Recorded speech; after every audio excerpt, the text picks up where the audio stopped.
हराम की गई हैं तुम पर मुर्दार। ये सूरह माइदा की तीसरी आयत है जिसमें अल्लाह रब्बुल इज़्ज़त ने उन चीज़ों का तज़किरा किया है जो हम पर हराम की गई हैं। उनमें से सबसे पहली चीज़ मुर्दार है, मैता। मैता हर उस जानवर को कहते हैं जो किसी भी वजह से बग़ैर ज़िबा किए मर गया हो, तो उसका खाना जायज़ नहीं है। दो चीज़ें अल्लाह के नबी सल्लल्लाहु अलैहि वसल्लम ने मुस्तस्ना की हैं। नंबर एक मछली, नंबर दो टिड्डी। ये टिड्डी हमारे इलाकों में नहीं पाई जाती। ये तकरीबन एक चिड़िया के करीब इसका साइज़ होता था, अरबों में पाया जाता था। तो उसका खाना हलाल था और उसको ज़िबा करने की भी ज़रूरत नहीं होती। और मछली भी आप जानते हैं कि ज़िबा करने की ज़रूरत नहीं होती। यही वजह है कि मछली किसी से भी ख़रीद कर खाई जा सकती है, गैर मुस्लिम से भी ख़रीदी जा सकती है, बख़िलाफ़ आम शिकार के वो गैर मुस्लिम से ख़रीदना दुरुस्त नहीं है, इसलिए कि उनका ज़बीहा हमारे लिए दुरुस्त नहीं। तो बहरहाल मछली जो शिकार की हो और बाद में फिर ज़ाहिर है जब उसको पानी से बाहर रखेंगे तो उसकी मौत वाक़ई हो जाएगी, या उसको ज़ख्मी करके पकड़ा, उस ज़ख़म से उसकी मौत हो गई, यानी इंसान के फ़ेल को दखल हो उसकी मौत में, तो वो मछली खाना जायज़ है। और एक मछली जिसको अरबी में ताफ़ी कहते हैं, जो मरने के बाद ख़ुद ब खुद ऊपर तैर आती है, तभी मौत से मर गई, पानी के अंदर मर गई, तो उसका खाना जायज़ नहीं है, वो हमारे लिए दुरुस्त नहीं। तो इसके अलावा जो भी मुर्दार है उसका खाना दुरुस्त नहीं। एक मौका पर अल्लाह के नबी सल्लल्लाहु अलैहि वसल्लम ने देखा कि कुछ सहाबा कराम एक अच्छी खासी मोटी ताज़ी बकरी जो मर गई थी उसको दूर फेंकने के लिए जा रहे थे ताकि उसके पड़े रहने से बदबू लोगों को ना आए, लोगों को अजियत ना हो।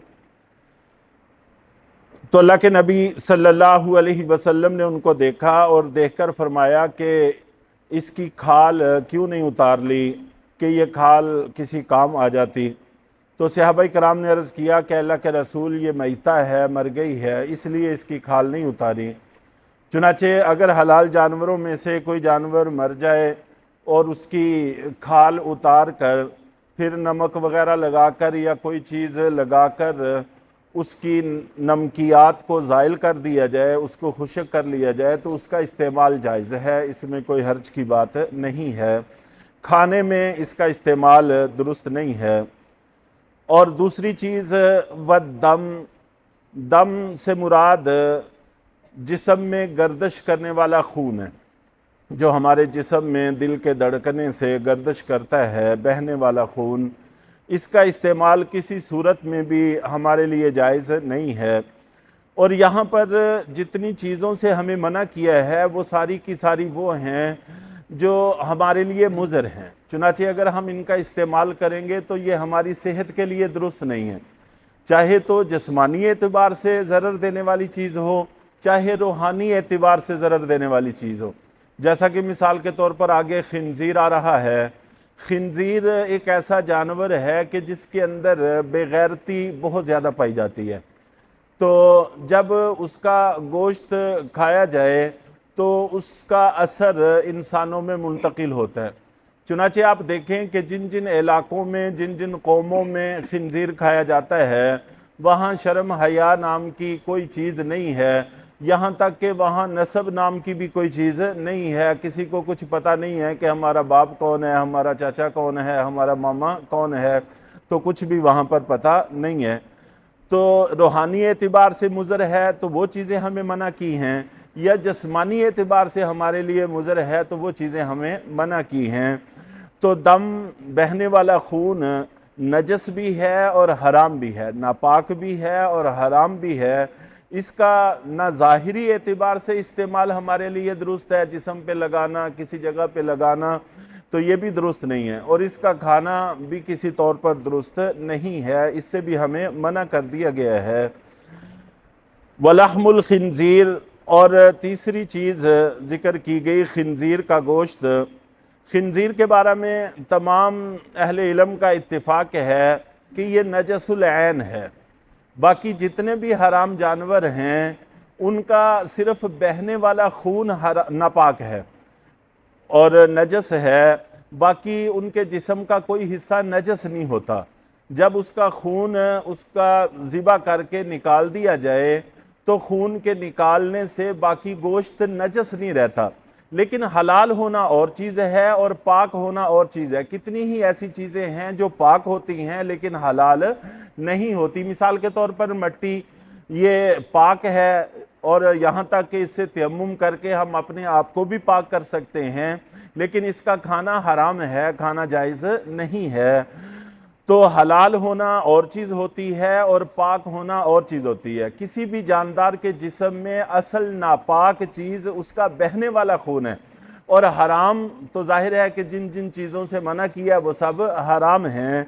और मुर्दार को भी इसी वजह से हराम करार दिया है कि जब मुर्दार मर जाता है तो उसके अंदर का बहने वाला खून उसकी खाल में, उसके गोश्त में जज़ब हो जाता है। तो जब गोश्त में और खाल में जज़ब हो गया तो इस खून के जज़ब होने से गोश्त भी नापाक हो गया, खाल भी नापाक हो गई। और ये जो हदीस में आया है कि उसकी खाल का इस्तेमाल जायज़ है, वो किसी न किसी तरीक़े से उसके खाल के अंदर से वो दमे मसफू और तरीक़ों निकाल दिया जाए तो फिर उसका इस्तेमाल जायज़ रहता है, वगरना उसका इस्तेमाल भी जायज़ और दुरुस्त नहीं होता। तो बहरहाल बाकी जानवरों के अलावा खिंजीर एक ऐसी चीज़ है कि इसका बहने वाला खून भी नजस है, इसका गोश्त भी नजस है, इसका खाल भी नजस है, इसके बाल भी, हड्डियाँ, पट्टे, हर चीज़ नजस है। इसकी किसी चीज़ का इस्तेमाल भी मुसलमानों के लिए जायज़ और दुरुस्त नहीं है। वमा उहिल्ला लिगैरिल्लाहि बिह, और चौथी चीज़ वो हलाल जानवर जो गैरुल्लाह के नाम पर ज़िबा किए गए हों। जैसे मुशरिकीन के यहाँ रिवाज था, बुतों के नाम पर ज़िबा करते थे, बुतों के नाम पर उनको पालते थे, बुतों के नाम पर उनको छोड़ते थे, संभालते थे। तो जो भी गैरुल्लाह की खुशी की खातर ज़िबा किया जाए उसका इस्तेमाल भी जायज़ नहीं है।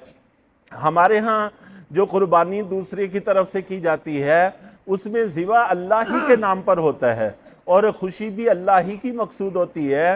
हाँ, अलबत्ता उसका सवाब हम दूसरों को पहुँचाते हैं, कोई अल्लाह के नबी सल्लल्लाहु अलैहि वसल्लम की तरफ से करता है तो इसका मतलब ये होता है कि इसका सवाब अल्लाह के नबी सल्लल्लाहु अलैहि वसल्लम को पहुँचे, या कोई अपने वालदैन की तरफ से कुर्बानी करता है तो उसका मकसद ये होता है कि इसका सवाब मेरे वालदैन को पहुँचे।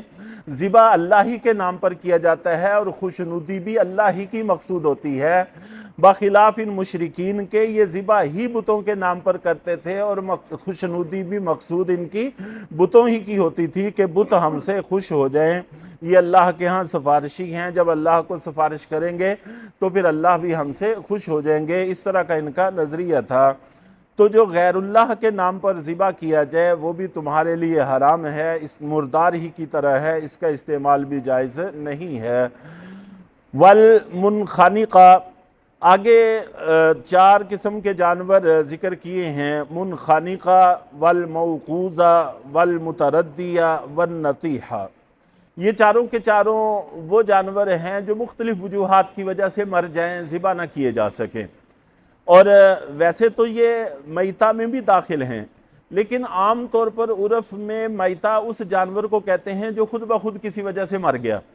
और यहाँ पर आगे उन जानवरों को जिक्र किया है जो किसी न किसी सबब से मरा है, तो ये मज़ीद वजाहत कर दी ताकि किसी को गलत फहमी ना हो।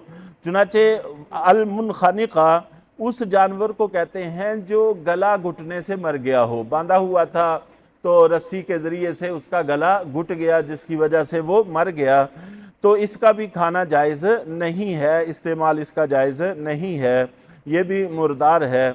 और मौकूज़ा उस जानवर को कहते हैं जो किसी चोट लगने से मर गया हो, पत्थर मारा, सोटी मारी, डंडा मारा, किसी वजह से उसको चोट लगी और वो मर गया, जानवर ना हो सका, तो इस जानवर का खाना भी जायज़ नहीं है।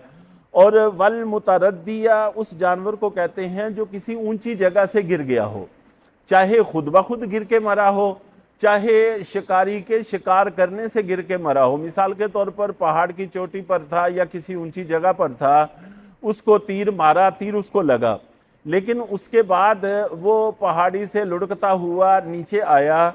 अब यहाँ पर तरद्दुद पैदा हो गया कि इसकी मौत तीर लगने से हुई है या गिरने की चोट से हुई है, तो तरद्दुद पैदा हो गया, इसलिए इस जानवर का खाना भी जायज़ नहीं है।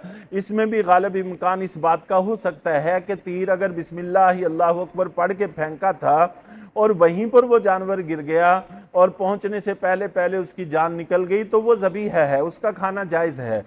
लेकिन अगर ऊपर से लुढ़कता हुआ नीचे आया तो ये इम्कान पैदा हो गया कि हो सकता है कि तीर से इसकी मौत वाक़ई ना हुई हो बल्कि चोटें लगने से मौत वाक़ई हुई हो, तो इसका खाना भी जायज़ नहीं रहता। वन नतीहा, नतीहा उस जानवर को कहते हैं जिसको दूसरे ने टक्कर मारी, सींग मारा किसी और जानवर ने, जिसकी वजह से उसकी मौत वाक़ई हो गई, तो इसका इस्तेमाल भी जायज़ नहीं है। तो अगरचे ये चारों की चारों सूरतें मैता में दाखिल थी, लेकिन चूंकि इनके असबाब वाज़े थे इसलिए इनका जिक्र करना भी ज़रूरी महसूस किया कि किसी तरह की कोई गलत फहमी पैदा ना हो। ये चंद किस्में जानवरों की जिक्र की गई हैं और कुछ आगे भी आ रही हैं, इंशाअल्लाहुल अज़ीज़ अगले दरस में उनका तज़किरा किया जाएगा। अल्लाह ताला हम सब को हमा तरह के हराम से बचने की और हलाल खाने की तौफ़ीक़ अता फ़रमाए।